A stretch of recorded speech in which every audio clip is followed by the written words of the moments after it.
Ways and Means, and this is the first time that Natural Resources and Ways and Means have met jointly. So it's hopefully it's something that will be helpful to all of us in understanding the issues. And thank you to Tony for making it happen. Thank you, Janet. So I'm going to turn it over to Representative Mary Sullivan, who's going to give us some of the. Hi, I'm Mary Sullivan from Burlington. I'm one of the lead sponsors of H412. I just wanted to say a few opening comments before we get into the testimony. I've been involved in these issues for decades, and while we should have started acting on climate decades ago, I guess better late than never. We do need to act. A carbon pollution tax could dramatically reduce our greenhouse gas emissions in Vermont while it's improving our economy. So it's a real win-win situation. And this bill also helps lower income people. In regions where these policies are in place, they have proved successful. So I really want to thank the advocates for working with David Dean and me on producing H412. I'm very excited to be kicking off this hearing today. So I'd like to welcome Scott Nystrom of REMI, Regional Economic Development Institute.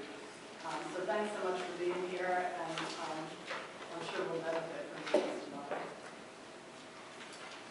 So morning, everybody. So what I'm going to do now is spend about a half hour and talk through what exactly I modeled. There's a summary of it in that paper, that one paper. Flip it over, there's an executive summary that's maybe more interesting in terms of results. What I'm going to do now is talk through the background about how we did this, what exactly we looked into, and what exactly are the results, both particularly and then kind of in general lessons about this type of policy inside the state. So quick background on REMI, my contact information is on that sheet, is we're fundamentally a software company based out of Amherst, Massachusetts. Our founder was a professor at UMass. And what we do are we build analytical tools for mostly state governments to do the economic and fiscal implications of policy decisions at the state level, including Vermont for that matter. The Joint Fiscal Office up here has a subscription to our system. The model I'm using to do this research is pretty much the exact same thing as what they'd be using to do any internal research on other issues inside the state. So we have 47 of the 50 states. The three we don't have are South Dakota, Idaho, and Hawaii, which are small and isolated, relatively speaking. Work with a lot of private sector consulting firms. We've done projects in healthcare, immigration, all sorts of things. The easier way to show this more than anything else is to look at the map here, where each one of these dots is a subscriber or someone relevant to our services. So the coverage is fairly national. Most of these dots are, of course, in state capitals. Some of them are in university towns. Some of them are just in major cities where there's a lot of state offices or major consulting firms around Washington, Boston, and New York. So this is a fairly standard system to take account of these kind of issues. So here's what I actually looked into. I'm going to make a fair point that what I'm modeling here isn't any specific piece of legislation. It's more kind of the basic approach or an option of carbon pricing. It tracks very closely to any hypothetical legislation that would come out. And I'll also make the note that, in the same excuse that the Congressional Budget Office would make, is that I can only model the question that I'm given. So I'm modeling the policy as it was described to me by the advocacy organizations out here. So all the results you're going to see are based on these parameters. They don't have to be the final parameters, though. You can change them if you want to have a different level, if you want to use the revenue in some alternative way, anything like that. So I'll start on the right. It's three different levels of price. Blue, gold, red. Blue and gold are the same, and then they split off from each other. That's why you don't see gold for a while. And blue is the lower one. So this is for the price on carbon dioxide in the state. I'm not going to spend a lot of time in implementation because the next speaker will talk more about that specifically, about other regions, be it states or provinces in Canada that look at this. But by and large, because Vermont is a state that mostly imports these commodities, as far as I can tell, there's no oil and natural gas wells inside the state, there's no refineries. That means that you have to apply this tax further down the supply chain. And just to give some benchmarks of the relatively speaking, the levels there would be here, $50 per metric ton. The math works out where it's about $1 per metric ton is roughly speaking 0.9 cents per gallon of gasoline, so it's about 45 cents roughly speaking. The idea of it, more than anything else, is twofold. One is you're using prices in the market to incentivize people to change their behavior. If you're increasing the price of it, people will respond accordingly. Think of any commodity that you may buy: housing, healthcare, food, vacations, airline tickets, whatever it is. If it's more expensive, you're less likely to buy it, and you're more likely to seek alternatives or buy something else. So that's fundamentally one mechanism here, is price incentive. Second incentive is, because this is a price, because this is a revenue item, it's similar to a sales or an excise tax, it brings in revenue. And that revenue can be used for other policy purposes, be it locally or at the state level.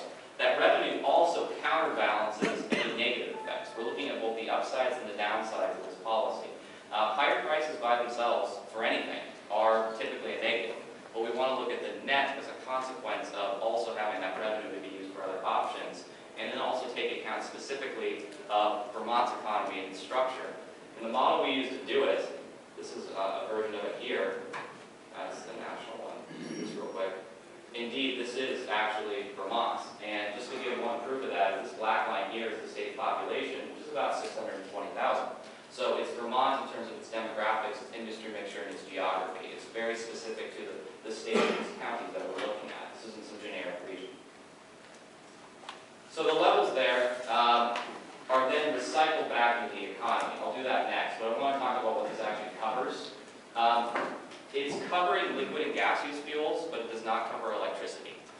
It's a very long and complicated story with the RGGI program. It was decided in this case, for simplicity's sake, to leave electricity covered by RGGI, but not covered by this. This would be a supplement or a complement to RGGI, which already has an electricity sector. The revenues returned. There's some precedents like British Columbia, but I'll let the next speaker cover that. So the use of the revenue. It's breaking out by percentages here. And by color. So I'll start with the top, I'll start with the individual income rebate. This would be money directly returned to households. Not so much a marginal rate cut, but maybe an expanded personal exemption, or a refundable tax credit, or just a dividend check or something like that. It's some sort of return to households based mostly on a per adult or per capita concept. So everybody in the state gets a certain portion of the money back based on the size of their household. The 6% at the bottom, which I'll note is actually smaller than what most are talking about in terms of the supplement is. And this is completely true point. Most people make the point that the average low-income family is going to buy mostly necessity goods, housing, food, clothing, some minimum transportation and heating and the like. So their total consumption of energy as a share of their income is higher. A high-income household might buy more energy in total because they'll have a bigger house, will travel more, they'll have more vehicles and the like, buy more electronics. But it's a smaller share of total income. Therefore, designing some sort of supplement to low-income folks to help protect them from the potential harms of this is an important part of these kind of policies. That's what the 6% is about. This could be a number of different things. It could be just a sort of direct rebate. It could be an expansion of the EITC. It could be an expansion of LOCKEEP. It could be many different things. There's also one other key difference in the way that I've done it here, but again, it tracks similarly, is when we originally did this, the red category for corporate income cuts was in there. So this would be a rate cut, a marginal rate cut, or an expansion of deductions from corporate income tax. What now we're actually favoring is the green category there. So the idea of that is not every enterprise or employer in the state of Vermont is paying corporate income tax. In order to benefit from a cut in it, you have to have some liability in the first place. In a lot of the state's economy, state and local governments, nonprofits, startups that don't have a tax liability yet, businesses that didn't make profit last year, exports and the like, don't have corporate income tax liability. They do have employees. So as a consequence, it's a better way to reach the business sector as a whole, both for-profit and non-profit, using an employment-based rebate where they get a rebate back based on their share of state employment. Some of this might be large hospitals or universities, which have a couple % of state employment. Some of this might be just a little retail establishment with 2 people. They get their share back there. And the last part at the top, the 2222121, is a number of options for using the money towards state efficiency and energy savings.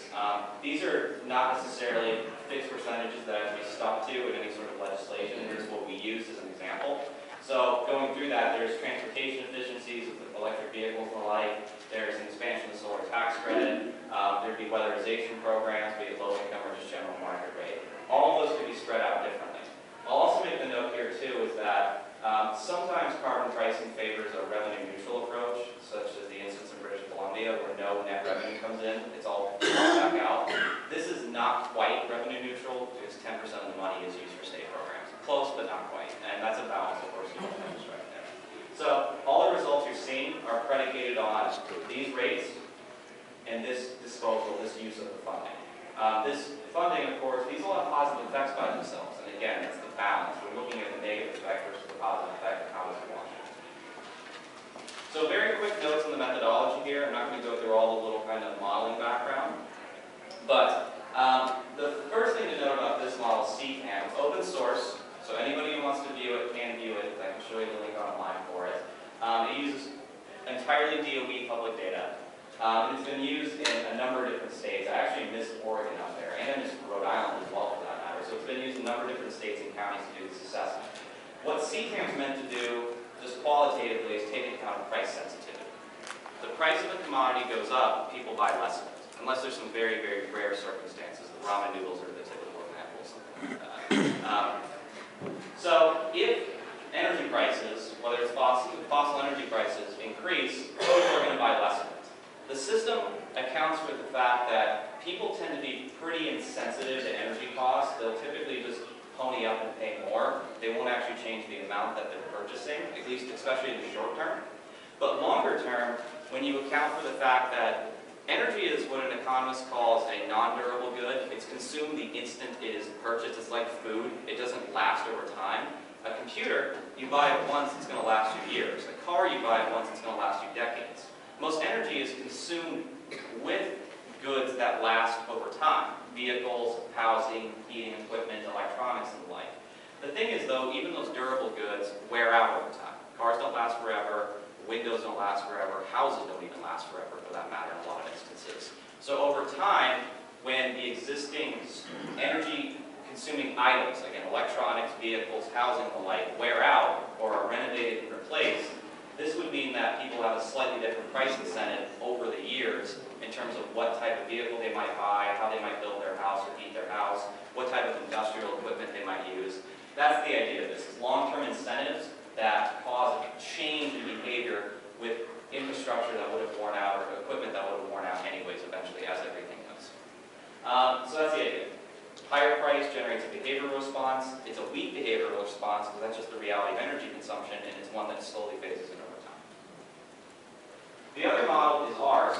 I'm not going to go through every little box or equation here, of course, but the high-level concepts to account for inside of REMI is it's a comprehensive picture of a regional economy. So block one at the top.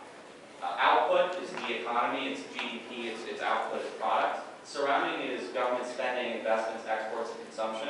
So it is the economy in terms of what's actually produced and what's actually purchased. Block two, labor and capital demand.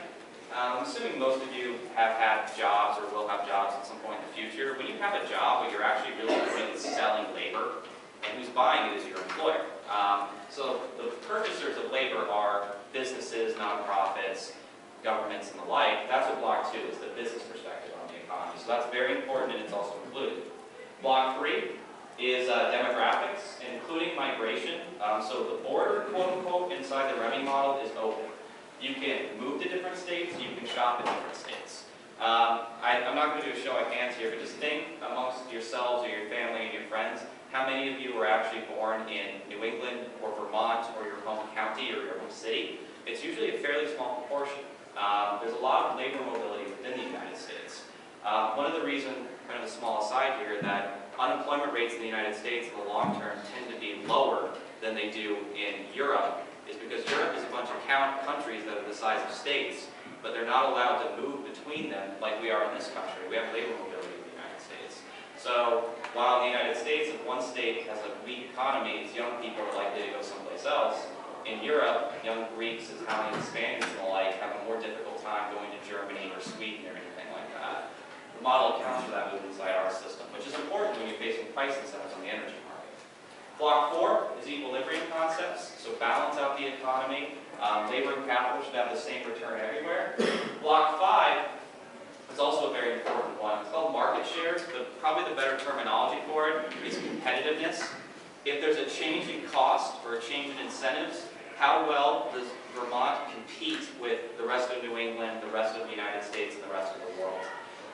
So what's really being changed inside of here for this simulation, just to point out, is consumer prices for energy, business prices for energy, which will affect real incomes and competitiveness, as well as output of the construction and retrofit related industries, disposable income for consumers, which becomes consumption, and then business costs on the other end. Businesses in this, I'm not going to pretend every business would have its cost equalized, but in theory they would have higher energy costs, but they also have a lower cost of labor. Those two would hopefully help equal each other out. And the two work with each other. So we're using the tax and the price incentive model to drive variables inside our system, and we're using underlying economic fundamentals in our model to drive the long-term forecast inside their model, so they work in concert with each other. So that's the background and methodology. So now I'm going to talk everybody through essentially the results and some of the high-level implications of the same. So I'll just start off with the great hit, the home run, is employment. You actually have on net slightly more jobs in the state of Rhode Island as a consequence of this than you would have otherwise. Sorry. Vermont, excuse me. Yes, actually yesterday. So, Vermont, Green Mountain State. And actually, it's funny I say that because they don't scale correctly either. You guys are smaller than that, so Vermont has more employment. There's two main reasons for this, and I'll get to those in a second, but I'm going to talk about one first and foremost, because it's about 50-50 the main reasons here. So here's gross state product. This is the equivalent of GDP at the state level. This is the size of the state economy. So it's gone up. The main reason it goes up, we remember just basic economics, is when you import something, it's not made in your region. It's not made in your state or your country, which means it counts for somebody else's GDP. If somebody, I'm trying to think of an obvious example here. If somebody imports just a bushel of corn from Ontario, which is then consumed here on a feedlot or something, that would count towards Ontario's GDP and not as much in Vermont. You would get some retail and distributional effects around here. That is accounted for. But for the most part, that counts for somebody else. So remember my earlier point. Anytime anybody buys petroleum or natural gas products in the state, for the most part, the value added of that is coming from someplace else. The state doesn't have any extraction activity. It has no refineries as far as I can tell. I think the closest refinery is Delaware River, Philadelphia area, and there's some in Halifax, in maritime Canada. There is economic activity associated with local retail, so gas stations, and local distribution. The model accounts for that. So all the results are accounting for the fact that there is a local value added to the wholesale and retail part of the system. But the bulk of the value, the rule of thumb I've usually heard is that for any gallon of gas, about 75 cents of it, or excuse me, 75%, so 75 cents on the dollar, is the actual refined product. So that's as it comes out of the refinery in Texas or Oklahoma, while about 25 is usually picked up locally. That can vary, but that's just a rule of thumb I've heard. So as this commodity becomes more expensive over time and people buy less of it, that means the state is importing less and less of this. And this is true of Vermont in particular, it's true of New England as a whole. Imports are subtracted from gross product, therefore gross product goes up over time. It's displacement of imports. Lots of states and lots of cities have the displacement of imports and the substitution of local industry as a pretty standard economic development strategy. This is a similar idea here. And as a consequence of these extra dollars kicking around inside this state's economy, some of them are going to lead to more investment and employment and growth and all that. So that's where part of the jobs are coming from. It's just simply more dollars are kept local, which has positive employment effects. And you can see actually, they track closely with each other, though employment's a little bit lag, which is how the market tends to work. The labor market tends to lag everything else. We've had some recovery at the federal level from the recession and the financial crisis, but the labor market has lagged severely. That's just the general trend of it. For give an idea of scale, what is the current total gross state product for Vermont? About 20 billion? Sounds about right. These changes here, I should note, they're all about 1%, roughly speaking, over time. The state's got a population of 620,000. It's got about between 350 and 400,000 jobs, which means if it's 1% would be 4,000 or so. So this is under 1%, roughly speaking. Gross product is similar kind of scale, between 0.5% and 1%, roughly speaking. Relatively modest change against the baseline over time, but it is still positive, which is an important result. And again, that displacement in imports is the biggest factor there. The second factor that's important, I'm actually going to skip a little bit ahead of this one, is this is the jobs by industry. So we're looking at different industry types here. So at the top, construction has the biggest effect. That's related to the dollars that were appropriated in this design to weatherization. That's the industry that will pick most of that up. Other services, it's labeled wonky, but that also includes a lot of repair and retrofit. Like a lot of contractors and subcontractors to construction are in other services, so like plumbers and electricians are. So they're also affected by the weatherization effects. Working your way on down, it's pretty much all industries that are, one, localized. They're ones that are hard to outsource, quote unquote, and they're also all ones that are labor intensive. So to give one example of this, healthcare is something that is inherently localized just by its nature. You can't do that at a distance. It's also very, very labor intensive. It requires a lot of people.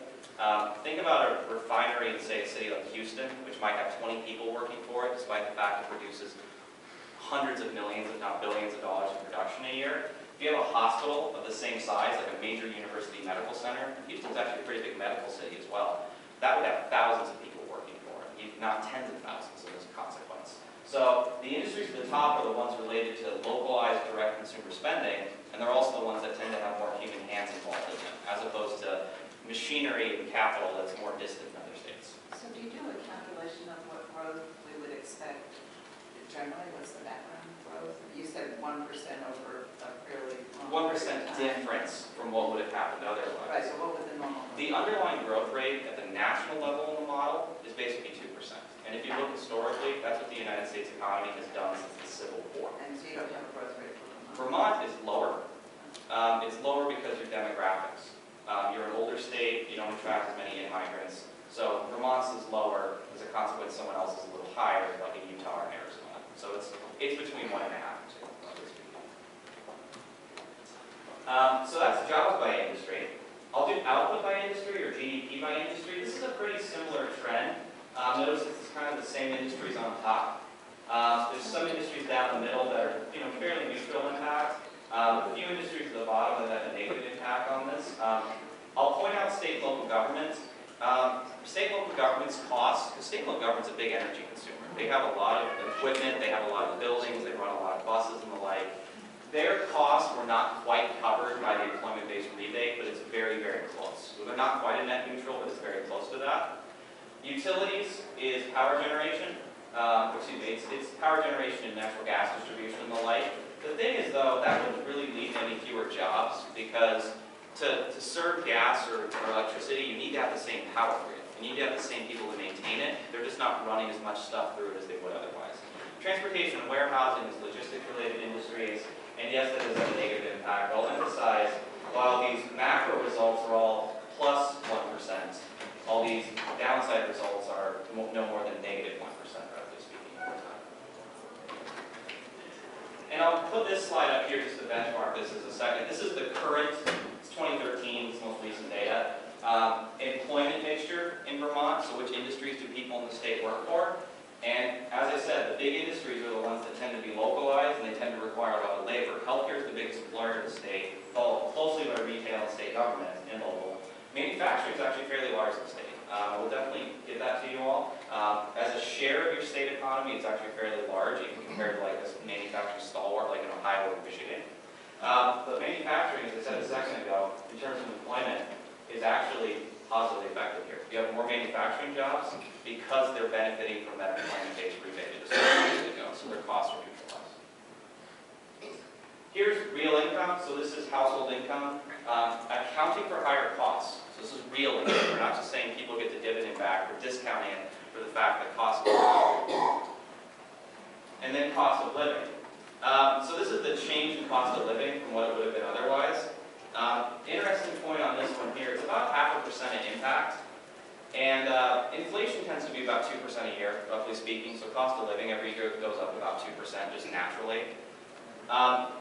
energy costs are an important part of the cost of living, but compared to housing, healthcare, education, entertainment, electronics, all these other things that people buy, it makes up only a small share of total cost of living. So even if energy prices have gone up, this only goes up so much.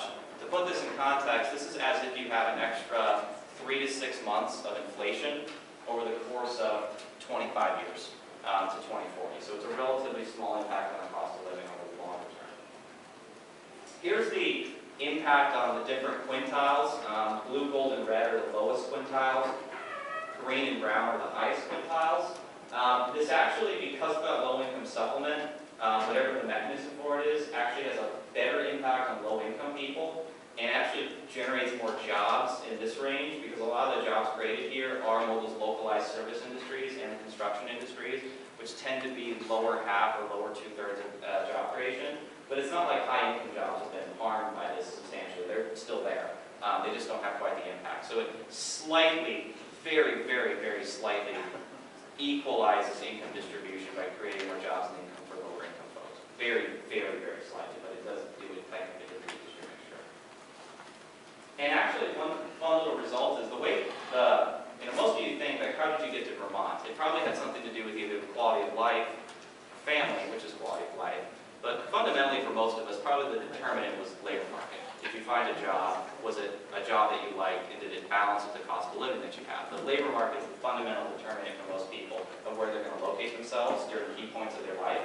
Because there's more jobs available, the state actually attracts a few thousand extra people. And this would be not just young college graduates moving in here, but also their children being born later on and eventually attending school. They become Vermonters, what they consider. Again, this is, if the state's population is 620,000, so this would be like right about here, the blue line would be 1%. It's a very small impact relative to a baseline, but it is still a positive impact because of the labor market. So that's the economic results. Now I'm going to go through tax revenue. So kind of what JFO would do with something like this, and then also the emissions. So here's the revenue from it.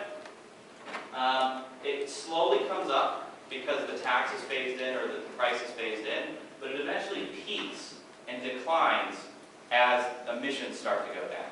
So it's a lot of money. I know you guys, your budget's a couple $2 billion. It depends if you count federal matching funds or not, but this is a very appreciable percentage of the state budget. But there's two issues with it. One, obviously, it's pretty far in the future. It's 20 years from now that the money really starts rolling in as the prices phase up. And issue two is it's not a robust revenue source over time. It has that frowning chase pattern and starts going down in the long term. So it's significant revenue, but it's a declining revenue source in the long term. And then the last one, emissions. So baseline is what the EIA, the Department of Energy has for New England. It's more of a New England line than a Vermont line, but I did make it Vermont scale. Just basically flat, if not a little downwards. You introduce the pricing schemes that I described to you as pricing systems, and it reduces emissions. Part of this is, again, that price incentive, people just accounting for that price in their decision making. Part of it is the efficiency programs I described to you a moment ago. I'll also note too, I maybe should have said this earlier, is one thing that's not present in the modeling I've done here is any sort of climate feedback. That is, none of the results in here depend on any assumptions or beliefs about climate science. It's purely a tax study. We have an income tax in this country. We had one during the Civil War, and we got rid of it afterwards.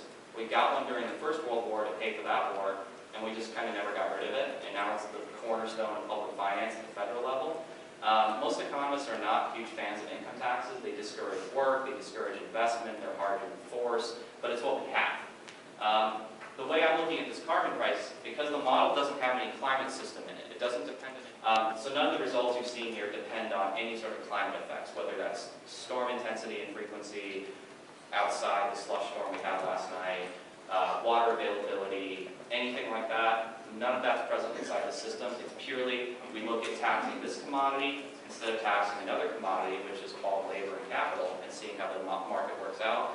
And because New England and Vermont is an importer of the commodity we're talking about, its GDP can go up. Here's the cumulative savings over time, just this number over time. Here's the source. I would think this actually is an important point. Is the price response of the blue parts. That's what people are doing on their own as response to prices. The gold part at the bottom is what that 10% of energy investment programs gave you. So it's basically a 50-50 split.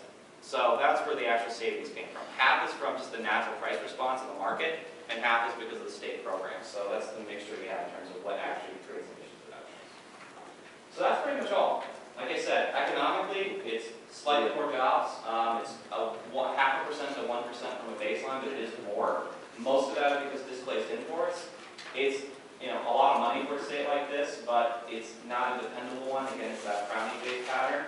Emissions, I'm going to let that speak for itself. Again, I don't really have a stance on climate science there, and I just kind of put my cutesy little demographic one at the end there. Because of a stronger labor market, it actually draws more people in the long term. So that's basically it. All my contact information is on these sheets. I'm happy to talk to you before, after this, off the record, whatever, but I think it's time for questions. Will this be on our website? Is this going to be on our website, our committee It website? should be. And I'll note that this is a slide deck version of it. There's actually a white paper version of it too, that's 44 pages long, that has a lot more detail and information and all that. So this is just me giving the talk over lecture of it, but there's a full white paper report version of it. Not available. You can't find it, you can. Yes, sir. Thank you for the presentation. On more boots on the ground type of study, what is your analysis per ton metric ton? What should it cost? Can you repeat it? Sure. His question was what was the actual rate, what was the cost per ton? Right. And it's this one here, it's this chart. So those three different colors, those three different lines are either 50, it's phased into 50, phased into 100, or phased into 150. Okay. If we take the middle 100 there, what is that in a gallon scale? Roughly speaking, 90 cents. 90 cents. Okay. Could you tell me, is there any analysis of farmers? How many gallons of fuel would farmers use in Vermont per year? Farm is one of the industries included in here. And how much would their consumption be? I don't know the actual specifics on any of that or any other industry for that matter, but farm is one of the industries that is part of the system, part of the results. But at 90 cents a gallon, it would be a significant impact on farmers. Yes, it's a significant cost in that. They'd be eligible to the same cost abatements and tax as everyone else would, and again, they're part of the system. That's a good question in terms of what they specifically, in terms of fuel usage would have and what their cost would be. I don't have that specific information. Okay, and the other thing you mentioned, you seeking alternatives, and I know people get this all the time from us, but along the Connecticut River, they seek alternatives by going into New Hampshire. Have you done any analysis as to how many folks go to New Hampshire? Because what we see on a regular basis is if we increase our gasoline tax, we have fuel dealers, gas stations that close in Vermont, reopen across the river. So we're losing jobs there, and I would be interested in how many jobs that would cost and what this additional price would mean to that industry. So I'll repeat that question. He's actually asking two questions. One is what would happen to essentially border shopping opportunity, particularly for fuels. The second one is a little trickier to think about, but it's actually how would households locate themselves? Because it's easier to drive a car across the border, fill it up, and drive it back. It's very difficult to drive a house that's hooked into natural gas or has a fuel oil dealer or something like that. So there's two issues there. And you're right that Vermont is a relatively open economy. I don't know statistically which it is. It's in the top 10. It's after like New Jersey and Connecticut and Maryland and Virginia, but it's high, but relatively speaking. So first issue, cross-border shopping opportunities. The system includes gas stations as part of the retail sector. And then, of course, the wholesalers, fuel oil, as part of the wholesale and retail sector as well.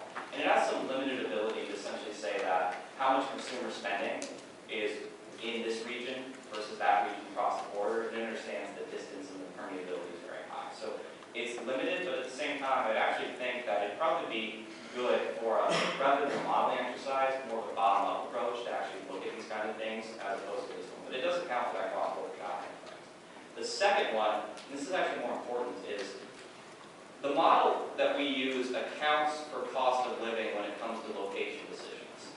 I grew up in the Midwest. Housing prices are basically free there compared to the East Coast. If you look at only income and employment opportunity, everybody would want to move to major cities.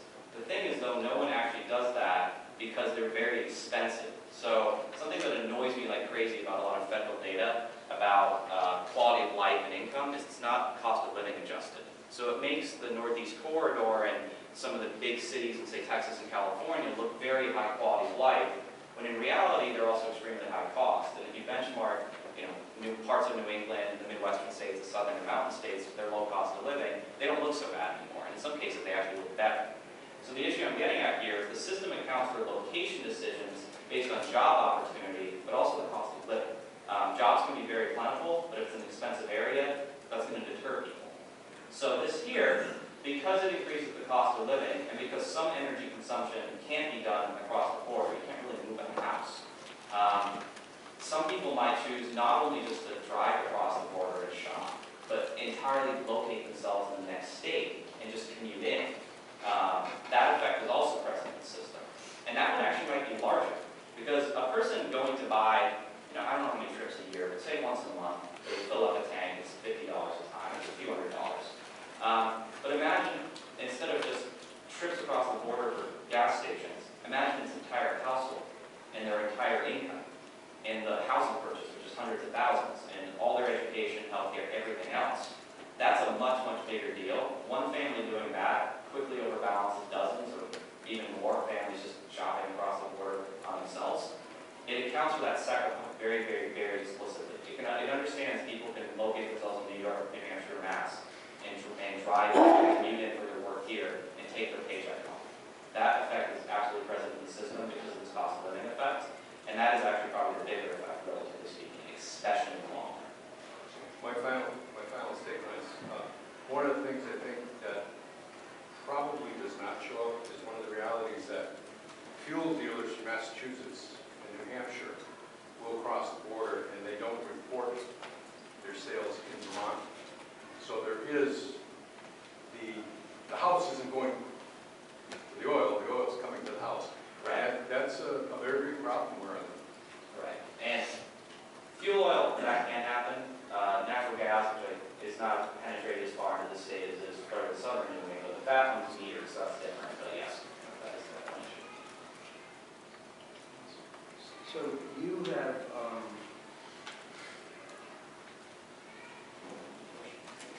focused on, I don't mean you, Mike and folks focus on the perceived added cost of a carbon tax. And the benefit of it is not as clear as the cost of it is. Can you? Sure. So I'm based out of Washington, D.C., and one thing I've noted, it's a very human and the right thing, is people are usually much more connected and much more invested in something that exists, an existing business, an existing household, all these kind of things, than they are relative to something that hasn't come about yet. It's easier to care more about something that you can see and sense rather than something that you would anticipate.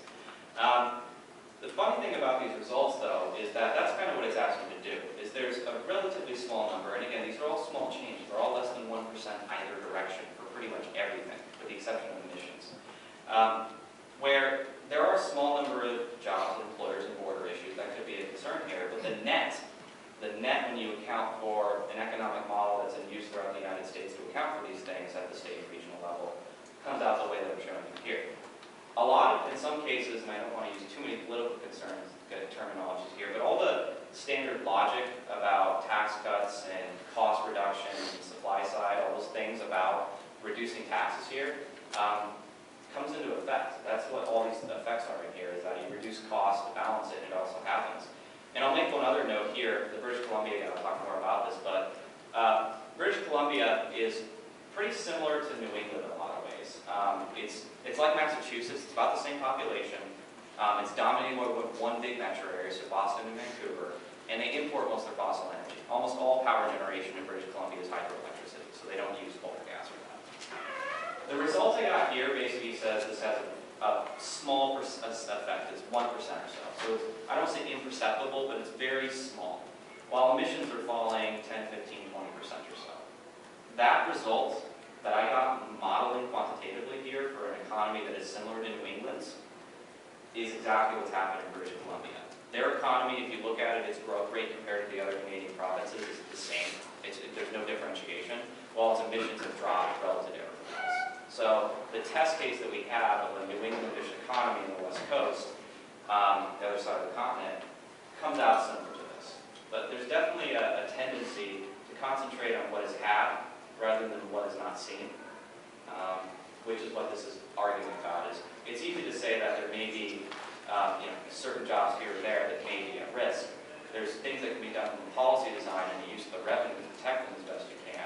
But at the same time, this is a lot of money in tax cuts and state programs, and that has these positive effects. So, some of this is, we're sort of jumping in without as much context as I'd like. But I'm just curious how these costs are offset by what Vermont offers also. How are the costs of this offset by a forest sequestration, for example? That is separate policy issues I'm not really familiar with, to be completely honest. A lot of states will have existing programs for efficiency or appliances or cost assistance like EVA. I know Vermont has that program. So those are all still on the table for something like this. It's not really my question. Yeah, at that one, that's coming at it from a climate perspective. Right, but that's why we're here. I'm staying, I'll say agnostic is the word I use on the issue, because the modeling I do here treats this as a tax study, and that's purely what it is. I'm leaving the climate stuff off the table. I can't really help you there, and that's an intentional Right, choice. it's just that has an economic aspect. Yeah, well, and I'll note that obviously, theoretically, there could be climate feedbacks, again, sea levels, storm frequency, agricultural quality, all that could be part of this feedback. I've just left it out because it's a very complicated quantitative undertaking, and plus it means that climate science becomes part of the assumptions or the results, which is intentionally not part of it. So I have a question. You talked about this 1% impact over time. I was looking at 2040 or something. Yeah. And this ramp, as I understand it, ramps up over a period of what? 10, 15 years. 10, 15 years. What happens during that 10 or 15 years to the kinds of things that you're looking at in 2040? What happens to jobs? What happens to gross state product? What happens to emissions? That's what's reported on here. That's what's reported on here. It's just slowly changing over time. And you can notice a lot of these curves. Notice a lot of them have kind of a ramp, and then they have either a kink or a flattening in the outer years. That's them responding to incentives until the tax flattens out, and then the response starts to flatten out. It's never quite gets there. It's always lagging. It's always evolving. So there isn't a worry that we should have in 2023 or something. I mean, pick a year. There isn't some place where the impacts would be same somewhere. That's actually possible, and in a few of the versions we did of this, some of the early ones that we did not release, we did different policy designs in terms of how we use the revenue, and it actually, in those instances, might have generated a situation where instead of kind of an upward curve, you got more kind of a swoosh, like a Nike curve, down and then up. But you modeled it. You created something that doesn't. We eliminated those cases because that's not what we want in terms of the policy, so we went with something that didn't create that effect. And so, I don't expect you to go into a lot of detail on your model. A model is basically a model, and what I'm wondering is, if you apply this model to any actual situations, you would expect to get a correlation. Yes. Has that been done, other than British Columbia? So, it's really hard to do it because there's always so much changing in the economy. The only times you really get an instance to do it is where you have what I like to say like a steady state economy. That is, it's kind of, you've noticed the trend. It's flat or it's a steady growth rate or something like that. And typically, the only circumstances you get to check how a model like this works is when you have literal acts of God. And I have two examples. One is Hurricane Katrina. New Orleans is a pretty flat population, developing about the same way it always had. Hurricane hits, and its population goes like this. Before the hurricane even hit, our client at Sandia National Lab had a Louisiana model. They were running this for the Department of Commerce and FEMA.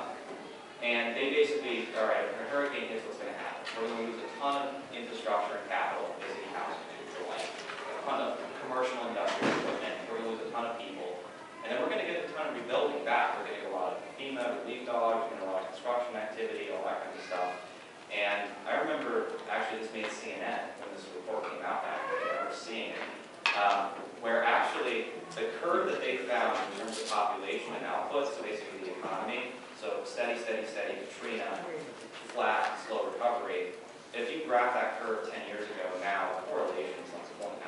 It's very, very close. And this is a testament to Sandia. They're very, very good at what they do. But at the same time, the model performed very well when you had clean break. That's issue one.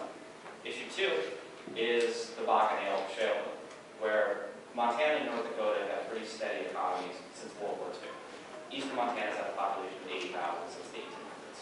All of a sudden, Bakken happened. Now they've got a population of 120,000. When it started happening, our client out there, the DOT, they wanted to figure out, all right, well, what's this going to do in terms of adding population and business activity? Basically, do we need to 4-lane certain roads? Do we need to pave others? And they went through and they ran it. They said, all right, if we get 1 million barrels a day, it's going to be this much drilling, this much extraction and movement, and we're going to need this many jobs. Some of those are going to be local, some of those are not, the people coming in and out from Texas, Oklahoma, and the like. And they ran it. And the curve they got, where the area goes from 80,000 to about 120,000 in 5 years, you graphical lines that are eerily similar. We initially underestimate, long-term slightly underestimate, but it's like micro-cut. And they took that population data, put it in a traffic model, and figured out that actually we're so overbuilt in eastern Montana, we don't need to add 4 lanes and 2 lanes. It's been overbuilt for decades.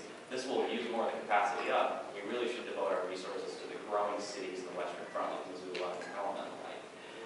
So there's 2 instances where we have a clean situation, not much is going on different, and it tracked itself fairly well. And I don't necessarily, actually can very, very quickly grab this slide. If you just want to look at the forecast, this one, very next to the last slide, this one here. It predicts pretty well, all things considered, over the time. At least if you use our scores as a metric, and this is how economists benchmark these predictions. And then Sam, and then So, a couple of questions. One is, I wondered if one of the scenarios we modeled was reducing the capital gains tax and what kind of impacts that would have.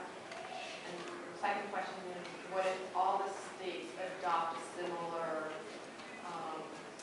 fee or tax? Does that change the model very much? Are we getting gains because we're assuming other states don't adopt the tax?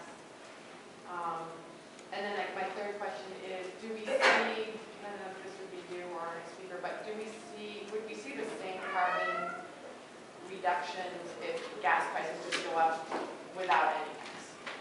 Okay. I'll get 2 first. I've actually done a study of, hold on, this will take a second to load, this is a big file. And I'm not going to go through it all right now, but we've actually done a national level study.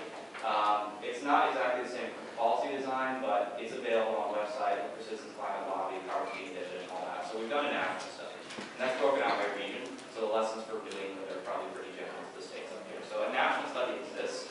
I won't go through all its implications right now, but yes, a national level study would be, or a national level policy, because you can tax at the point of extraction then, and because the federal government has control of imports and exports, because it affects the power sector much more, we could be found different than it would be a state or regional policy in the same issue 1.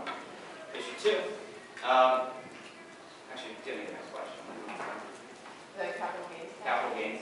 No, it's pure corporate income, just a marginal rate. Wasn't asked to. It had a fairly similar response though, because what it fundamentally does in our model is it changes the cost of doing businesses or doing business, whether that's labor costs, energy costs, taxes and overhead. It changed that. It just has a slightly different mechanism and it maybe affect different industries differently. That's what I've heard. I've read that there are some studies that look at carbon taxes that the tax reduction is a capital gains, and then you have an incentive to invest in non-carbon type industries. Yeah. And I wonder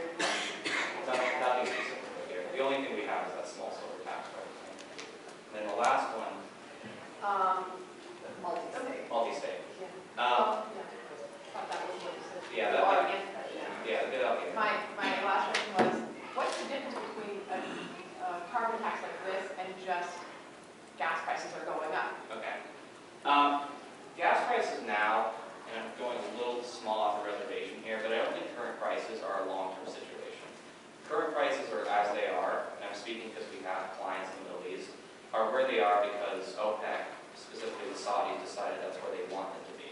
Because they're trying to drive certain producers out of the market, specifically North American ones. All projections I've seen, EIA, the industry itself, the consultants involved in it, say that this situation is going to persist for a couple of years, and then the Saudis will not be able to pay for it anymore, and they'll have to let prices go back up. Long-term, like making any long-term predictions about energy markets is a fool's errand, I'll say that. But most people say the fundamentals, the long-term situation, that gas prices are supposed to be between $3 and $4, roughly speaking, in real terms, like nominal terms will be higher in real terms.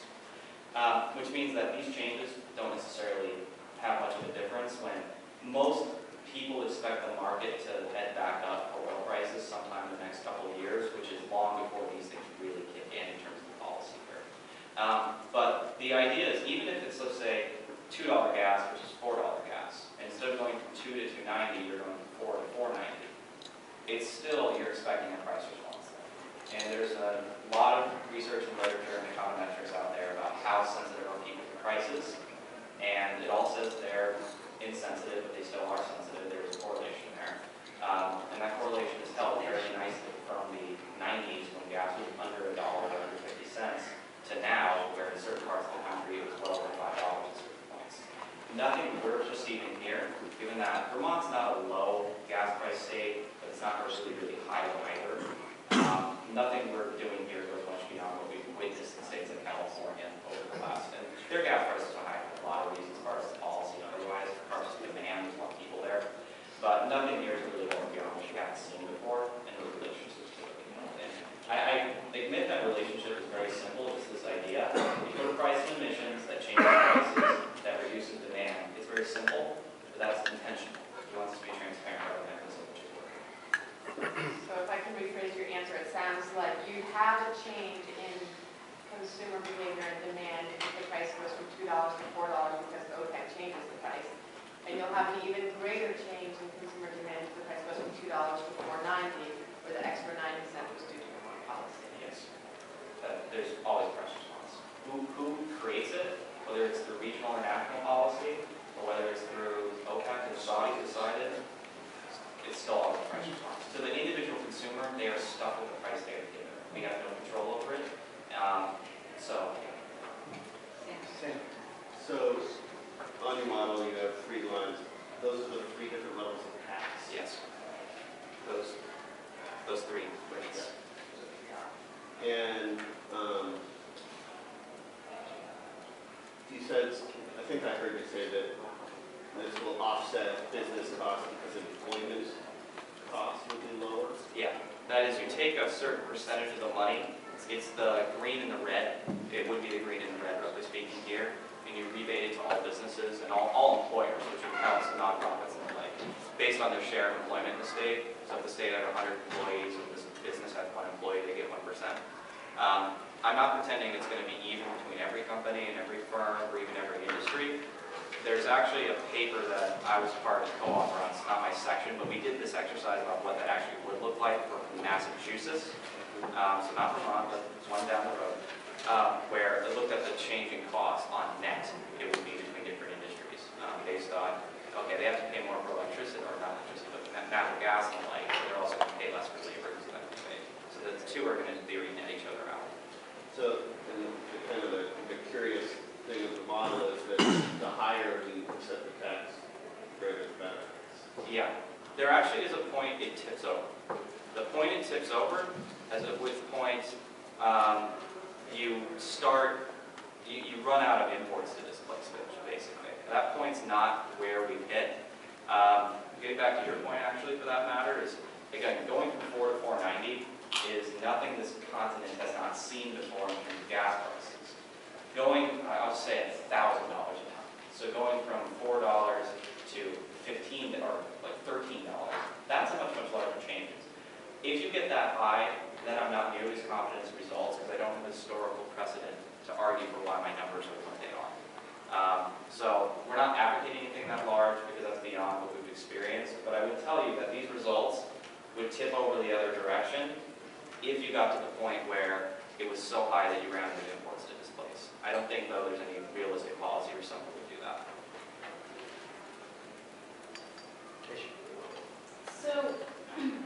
taking all of your models at face value, tell me what I'm missing that medium and high track so closely that you wouldn't recommend doing the medium until 2026 and then increase the tax to get the further benefit. Medium and high are the same. Notice how the yellow line pops out of the red? That's what I'm saying. Yeah, they're the same, and then they diverge. We just picked 3 cases for sensitivity. They're not the same. But you put, I mean, your last statement here is, high and in 2040 means as much as X, but medium and high for the next 10 years gives you the same result. Yes. What am I missing that you wouldn't keep doing that until 2026, and then if you wanted the additional benefit, you would increase the tax? It's theoretically possible that obviously, the legislature can change the law and the rates every year as it wants to. Future ones will, of course, for that matter as well. So you could set up a program like this, have it go for 10 years and then flatten out, and then allow future lawmakers to essentially decide what future rates would be. So it's just the semantics of the numbers here. Why wouldn't you? But I guess what changes then? Is it something that you did for the first 10 years that pushes it up? Or could you theoretically get the same results if you change the tax further down the road? Yeah. Yeah, essentially. There may be a little bit of anticipatory effects, but they're very relatively speaking small. I think the answer is that the medium and the high are the same program because you're slowly increasing the tax over the first 10 years. And then at year 10, you keep increasing it to the high. Oh. Yeah, the yellow line is under. So you do have the same tax on that you, okay, so you. Yeah, the yellow line and the red line are the Okay, same I was thing, and then they break here. It's just, Okay. it's Excel grabs the line over each other. Okay. Sorry. Sorry. So I have a lot of skepticism about this because if you raise the price of gasoline because of the price of oil, I mean, that's going to have an effect not only in Vermont, it's going to have an effect in New York, Massachusetts, New Hampshire, Canada for that matter. If you put a tax on in Vermont alone, then you have an increased price, a significantly increased price, that isn't going to occur outside of our borders. Yet our borders, unlike British Columbia, are relatively short. We border a number of different entities that aren't going to be affected by this tax. And I don't understand, I guess I don't understand how that can have a negative effect on industry, location, population, as he's pointed out. And, it seems to me we would be disadvantaged a lot more as a state because of our neighbors. You're completely right about all those points. One, yes, Vermont is a more open economy than British Columbia, geographically. And two, all those effects you're describing that would have negative consequences are true and are present inside the system. But that's accounting for only one potential downside as opposed to a fuller system of all potential effects outside as well, which is what this is. So if there's a reduction in emissions in Vermont, and we're the only other state that does that, is there a counterbalance and increase in emissions in our neighboring states? This is not a net national, it's a net Vermont. I understand So that. I would tell you there may be some slight bounce in neighboring states or even the rest of the country or the world, but it's very slight. Just a question I asked earlier about farmers. I pulled up the report from the University of Vermont Transportation Research Center. It's the Vermont Transportation Energy Report. And the farmers use about 7 million gallons of diesel on farmers on transportation. So we're talking at 90 cents, like $6.3 million. Right. And we tend to be very sensitive to impacts on farmers. So I just wanted you to have that figure that it's 7 million gallons. And that is included in the figure. At the same time, I will point out, of course, the revenues coming in from this thing are in the orders of hundreds of millions. So there's available funds to compensate. At least that's theoretically how policy should be designed, is to protect those who lose that are sensitive.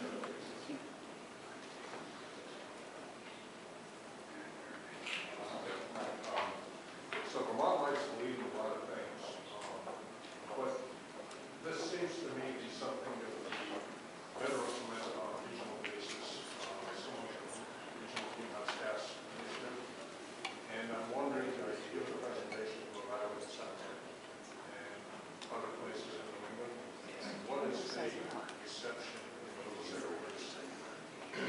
perhaps we could build on it together and achieve something on a larger scale with less of a economic disadvantage for the fund. So, Right.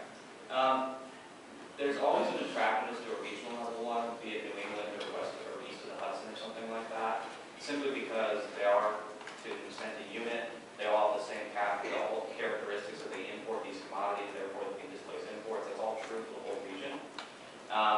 I'm not going to argue or talk about the coalition and politics that it takes to get all these states together to do something like this. Reggie's got its own interesting history about how that all came together. Theoretically, a similar program at the regional level is possible. But just taking a kind of small historical aside here is actually one thing about Massachusetts is they really like being first on things too. To an extent, we have a country because they decided we would. So, if you look historically at any policy initiative, conservative or liberal, be it healthcare reforms the last few years, for better or worse, the welfare reforms of the 1980s, 1990s, Medicaid, Medicare, Social Security, abolition, revolution itself, there's usually state antecedents before a federal program comes into existence in most cases. Small aside that at the global perspective, this is not a huge emission reduction, but it's not at the global perspective. But what Rhode Island, Vermont, Massachusetts, and friends in New England, and also Western Coast states, Oregon, Washington, British Columbia, what they can do here is essentially set good examples and show that for them it works. You're right that obviously making some sort of regional partnership might be attractive, just the policies that might be a little more complicated. I'm sure our speaker on British Columbia might be able to talk about that because there's been similar initiatives in Canada to try and put BC with the Maritimes or something like that across the country. So your slide on job growth and job loss, I don't know if that was assuming a particular model, maybe because I'm having trouble understanding some of your slides. But let's just, so taking that one at face value as well, based on what, I don't know if you're assuming what's occurred in British Columbia or elsewhere, but where does that assumption come from in the transportation market? And for a rural state, does that have implications for what can or cannot happen? Or are you assuming that there's more efficiency, that people travel less? What do job losses like that look like in a rural state? That's all accounted for in the system. The thing to understand is Vermonters buy more fuel than an average American, simply because of the dispersed nature of your population, which means long commutes and all those kind of things. You're actually lucky in some senses though, because while you guys might drive, you might have more VMT, you might drive further, you also have way less delay. So people in Washington, D.C. might not drive as many miles, but they're delayed a heck of a lot more, and most vehicles are more efficient at about 35 to 55 miles an hour. So there's some things that counterbalance out, but yes, it's all part of the system, it's all part of the cost for businesses, it's all part of the cost of living per household, it's all inside the system, and it's Vermont, or at least New England